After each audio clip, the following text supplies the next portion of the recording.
ଭାଗ 8। କିଛି ଦିନ ପରେ ସୋନାଲି ତା ଅଫିସରେ ଜଏନ୍ କଲା। ଗୋଟେ ଭଲ ପୋଷ୍ଟରେ ଜବ୍ କରିଥିବାରୁ ସେ ବହୁତ ଖୁସି ଥାଏ। ଏଇ ଖୁସି ଭିତରେ ଗୋଟେ ଦୁଃଖ ମଧ୍ୟ ଲୁଚି ରହିଥାଏ, କିନ୍ତୁ ସେ କେବେ କାହା ଆଗରେ ପ୍ରକାଶ କରିପାରେନି। ସେ ଦୁଃଖ ହେଉଛି ସମ୍ପର୍କ ଠାରୁ ଅଲଗା ହେବା।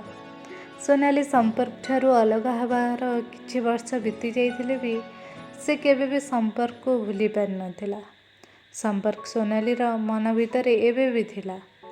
ଏତେ ବଡ଼ ଖୁସି ଖବରଟା ସୋନାଲି ସମ୍ପର୍କକୁ ଜଣାଇବାକୁ ଚାହିଁଲେ ବି ସମ୍ପର୍କର କଣ୍ଟାକ୍ଟ ନମ୍ବର ତା ପାଖରେ ନଥିଲା।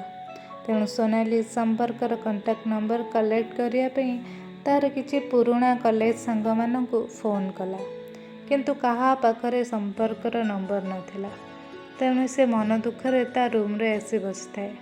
ହଠାତ୍ ତା'ର ମନେ ପଡ଼ିଲା ଫେସବୁକ୍ କଥା। ସାଙ୍ଗେ ସାଙ୍ଗେ ଯାଇ ଫେସବୁକ୍ରେ ସମ୍ପର୍କର ନାଁରେ ସର୍ଚ୍ଚ କଲା। ସମ୍ପର୍କ ମିଶ୍ର ନାଁରେ ଅନେକ ଗୁଡ଼ିଏ ନାଁ ଆସିଥିବାରୁ ଗୋଟି ଗୋଟି କରି ସମସ୍ତଙ୍କ ପ୍ରୋଫାଇଲ୍ ଆଣ୍ଡ ଏବାଉଟ୍ ଚେକ୍ କଲା। ଫାଇନାଲି ସମ୍ପର୍କର ବାୟୋଡାଟା ମିଳିଗଲା। ସମ୍ପର୍କ ଦେଖିବାକୁ ଗୋଟେ ରାଜକୁମାର ପରି ଲାଗୁଥିଲା। ସୋନାଲି ପ୍ରଥମେ ବିଶ୍ୱାସ କରିପାରିଲାନି ଯେ ସେ ସମ୍ପର୍କକୁ ଦେଖୁଛି ବୋଲି। ସୋନାଲି ସମ୍ପର୍କର ବାୟୋଡାଟା ପାଇଲା ପରେ ତା'ର ଖୁସିର ସୀମା ରହିଲାନି। ପିକ୍ଚରକୁ ଦେଖି କାନ୍ଦିବାକୁ ଲାଗିଲା। ସମ୍ପର୍କ, ମୋତେ କ୍ଷମା କରିଦିଅ।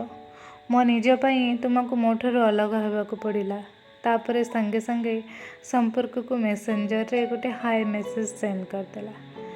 ସୋନାଲି ମେସେଜ୍ ସେଣ୍ଡ କରିବାର 2 ଘଣ୍ଟା ପରେ ସମ୍ପର୍କର ହାଏ ରିପ୍ଲାଏ ଆସିଲା।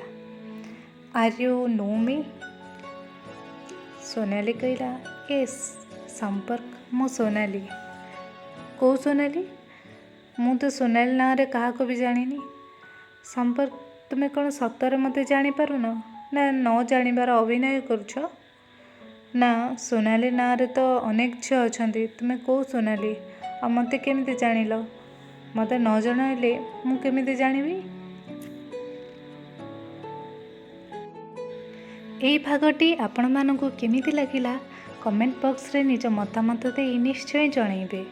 ଆଗାମୀ ଭାଗ ଶୁଣିବା ପାଇଁ ଯୋଡ଼ି ହେଇ ରୁହନ୍ତୁ ତୁମେ ଆସିଲା ପରେ ଧାରାବାହିକ ସହ।